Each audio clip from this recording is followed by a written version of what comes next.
Ville-en-Vermois, c'est une petite commune de 600 habitants en Meurthe-et-Moselle, qui est à une dizaine de kilomètres de Nancy. Et ma foi, avec les problématiques qu'on connaît au niveau du monde rural, et qui sont peut-être un petit peu différents. On connaît les problématiques du monde rural qui est complètement isolé, mais nous on est plus près d'une grande ville avec aussi des avantages, mais aussi des inconvénients. Oui, la transition écologique, bien entendu, c'est quelque chose qui est très important et que je défends déjà de par mon métier, parce que je suis agriculteur, moi je vis de la nature. Donc l'écologie, on connaît ça depuis très longtemps. Puis en tant que maire, j'ai déjà mon cinquième mandat. Mais je pense que c'est une bonne chose parce qu'on se ressent qu'il y a vraiment une prise de conscience de plus en plus forte et je pense qu'on est sur la bonne voie pour améliorer les choses. Mais ce qui est sûr, c'est que c'est vraiment dans les petites communes qu'on doit aussi faire cet effort. On parle souvent des efforts qui sont faits dans les grandes collectivités. Il y a des beaux efforts qui ont été faits. Mais dans les petites collectivités, je pense qu'on a nous aussi notre rôle à jouer. Alors le rôle à jouer, il est peut-être dans les actions qu'on peut mettre en œuvre. Là, on a peut-être un peu moins de moyens, mais aussi dans les messages qu'on peut passer.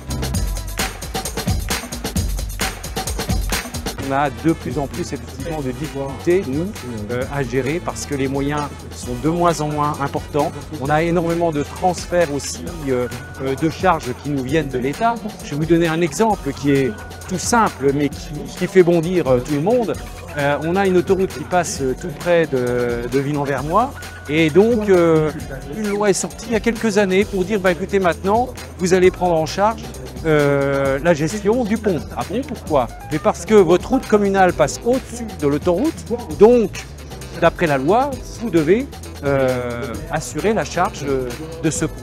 Alors pour nous c'est impossible et ma réponse elle a été la suivante, c'était de dire écoutez, moi de toute façon ce pont on aura du mal à le financer, on ne pourra pas le financer, donc j'ai le choix entre couper une route ou alors fermer ma crèche.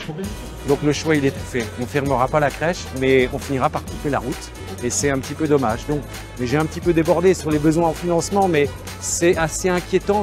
L'exemple, c'était pour vous dire que je pense que les gens qui nous dirigent tout en haut de l'État, que ce soit les hauts fonctionnaires, que ce soit les élus politiques, quel que soit le bord, n'ont pas conscience effectivement de tous ces problèmes de terrain et les problèmes de financement qu'on peut avoir.